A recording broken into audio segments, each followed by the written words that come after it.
Hey everybody, Snake Doc back here, and I have a new pistol that we're going to do an unboxing on. I'm not sure if you guys recognize that logo. Some of you guys that are big into shotguns might, but we can see that that's a Stoeger and 31716. It's a 9mm para light, and what they mean by light is that this is a compact version. So we're going to open this up and see what's inside. We have a manual. We have fired casings, and let's see what the fire date is on this.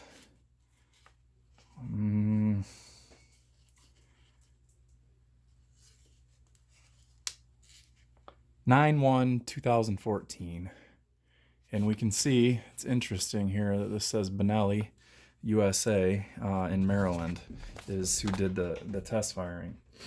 So we have a spare magazine right here. It's marked 13 rounds, and it has a sight hole back here, made in Italy. So these are probably Metgar. And here we see it says model 8000 caliber 9. So we have, for those of you that don't know, these Stoeger Cougars are actually Berettas, and Beretta just moved their manufacturing tooling to Turkey to save money on costs. When they discontinued doing the Cougar line and the Beretta, they took it to Stoeger, which is a subsidiary. Hopefully I said that word right, subsidiary of the Beretta manufacturing company. So they handed it off to Stoeger. Now this is the compact version. So it's the exact same slide as the full-size version. The only difference is the grip is slightly shorter to accommodate the 2 less rounds. And it saves you a little bit of weight. I'm not sure the exact number. I want to say 3 or 4 ounces they claim, which seems like a lot for just taking a little bit of the aluminum frame off. So aluminum frame, steel slide. We can see that the front of the slide is beveled and tapered, which is reminiscent of a Walther P99. The full-size Stoeger is the same way, but the full-size Beretta 8000, this profile continued all the way to the front of the slide, and this edge right here was a little more pronounced, and that carried all the way to the front. So the full-size Beretta variant is slightly different slide profile. The full-size Stoeger and the compact Stoeger and the compact Beretta all had this exact same slide profile. So it's typical Beretta where it's a decocker safety.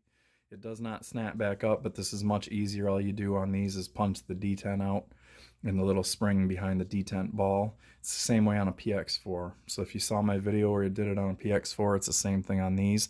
I'm not going to do it to this because I don't plan on carrying this. It's kind of heavy. I just got this because I wanted to have an aluminum frame hammer fired gun, and I like that rotating barrel. So as you can see, this is still, hopefully that shows up for you. Watch that. There it rotates. So it is a rotating barrel.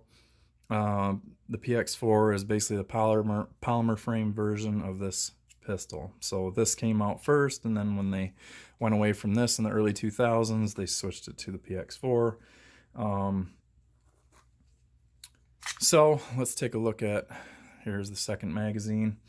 Very oily. Everything is very greasy. I don't know if you guys can see that shine right now, but that is packing or manufacturing oil. So this was new unfired. It comes with a Stoeger lock, which will stay in that box. So let's set the mags aside, show that we are clear, and let's kind of go over the trigger, because one of the things that we are going to do today, actually I'm going to save it for another video on this. I have a 13-pound Wilson Combat spring, hammer spring, that we're going to be replacing on this, and I have a pair of wood grips coming from Thailand. I actually bought them from a guy on a Beretta forum, but they're the Thailand grips, and we're going to do the grips and the hammer spring upgrade in another video after I get this all cleaned up, because it is pretty greasy. So let's look at that hammer. So right now we have the hammer in the cock position. So the trigger sets itself back a little bit when it is in that cock position. Let's decock and show that the hammer trigger goes forward. We can flip it back on. We'll watch the double action pull. Very heavy. And this, when that pops up, that is your striker or your firing pin block. So when that goes all the way up, you know that that can strike the through the breech face and hit your primer on your round. So very heavy double action. That new hammer spring is going to help with that tremendously. 13 pounds is a very safe weight to go when you are dropping the hammer spring weight. 12 pounds is hit and miss without changing a trigger bar or going to an Elite 2 type hammer, which all the Beretta 92 parts fit on the Cougars as well. Definitely the hammer. I'm not sure on the trigger bar, but I would imagine it's very, very close because the frames are, as you can see, they're basically identical. The magazine catches and everything are the same. You can see where the spring that is for the slide stop protrudes through the frame hole there. The takedown's the exact same way. You push the button on this spring-loaded button right here, rotate your lever down, and the gun takes down the same way. So let's go ahead and lock that back and show that real quick. So you're just going to push that button and rotate your assembly catch so that goes parallel with the slide. Release that and it comes right off. And here you can see that this uses this block sits on this guide rod. The guide rod slides through it, and then there's a nub on the block that engages on a groove on the barrel. I don't want to take this apart because I think it's really greasy, and I'll show this after I clean this up and stuff. But you can see the trigger spring is slightly different, where it's a U shape. There you can see it right there. That's slightly different than the 92. This is basically identical with the exception of that additional shape right here that matches the contour of the frame. You can see an enlarged hammer pin the same way on this, which let's see, that's that groove right here that's cut into that slide. So that was a necessary addition for the 92s that had the open top slide, where if the slides fractured, the slides were coming off the back. But you know, a lot of people get pissed off when you mention that, but it did happen, so that's why they did that. So the grips extend a little bit past the magwell, and the magwell is not flared, but is a nice size opening. No lanyard loop on it, but you can see the hammer spring cap right there. And we'll be taking that apart. The one thing I haven't done is pulled the grips on this yet to see. So all you're going to do is retract that, you slide that on, flip your lever back up, and then send it back home, and then it's good to go. So let's do a single action trigger pull. Not bad. Let's see what a reset looks like here. I'm going to move my finger out of the way for you guys. There it is. And there it fires again. So not too bad. The hammer spring is going to help with that. Not so much in single action, but definitely double action. And when I go and fire these double action, single action guns at the range, I do like doing a lot of double action, draw and fire kind of drills just for fun. So combat style trigger guard, like on the 90, some of the versions of the 92, and definitely like the Taurus kind of has a trigger guard that resembles that as well. Stoeger symbol on the grips. Beretta grips will fit on here, and you know, you wouldn't really be out of line having Beretta grips on there because it is basically a Beretta gun made at the Stoeger factory. There we can see it says made in Turkey, imported by Stoeger. And this is an anodized frame, and I don't believe that's a Brunaton, which is Beretta's finish, because there's a slight bit of wear there from it being in the box and shipment. So I think that's a blue or a nitride type finish. I'm not 100%. 3-dot sights here, you can just see they're all white. I'm going to black those out and put some orange paint in that front, because I always do. I just like an unbusy sight picture. And here you can see we have some serrations, vertical on the back and vertical on the front. No checkering. I don't believe any of the Cougars were ever offered in checkering unless it was an aftermarket, a company that would, like, you know, tricked one out. Like Wilson Combat is famous for doing the Berettas currently, and Langdon Tactical. So that's kind of it in a nutshell. Let's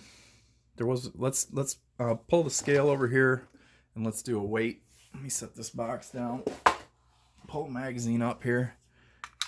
So we'll put an empty mag in there and we'll bring the scale in, and you should be able to read that screen on there. That is in ounces. So we're going to set that on there, and we have 28.85 ounces. So you can see it's, you know, a few ounces heavier than like a full-size Glock 17 empty.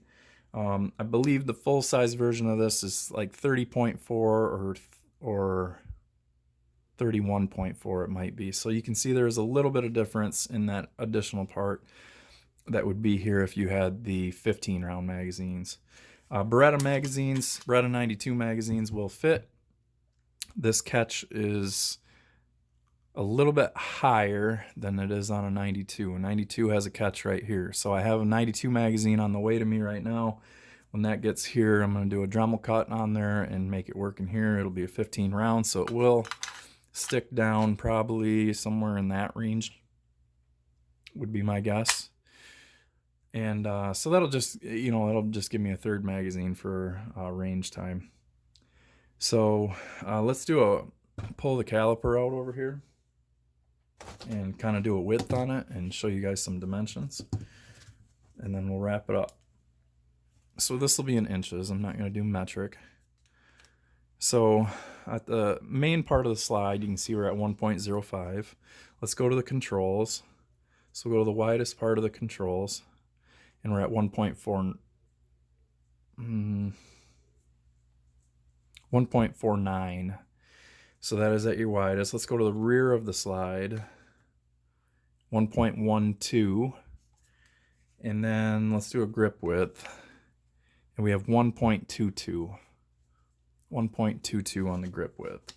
Let's go for a double action trigger pull to the back of the frame. 2.89 inches. And let's do a single action. And single action goes down to 2.69. So let's go ahead, decock, leave it on safe. We know it's empty though. And then when it is on safe, you can see it just kills the trigger. So I hope you guys, this is reversible by the way. So you can flop that over just like you can on the 92. You just push it into the mag well once everything's apart, and then installation is the reverse, and it kind of just snaps into place. So my next video, I'll do it on camera. We'll do the hammer spring swap, we'll do the grip swap, and I should have the sights painted already by then. So, and I'll have it all cleaned up. Maybe we'll take the guide rod out and the block and show you kind of the barrel, and I'll show you guys how you should lube these up if you have them. So thanks for watching. You guys shoot safe.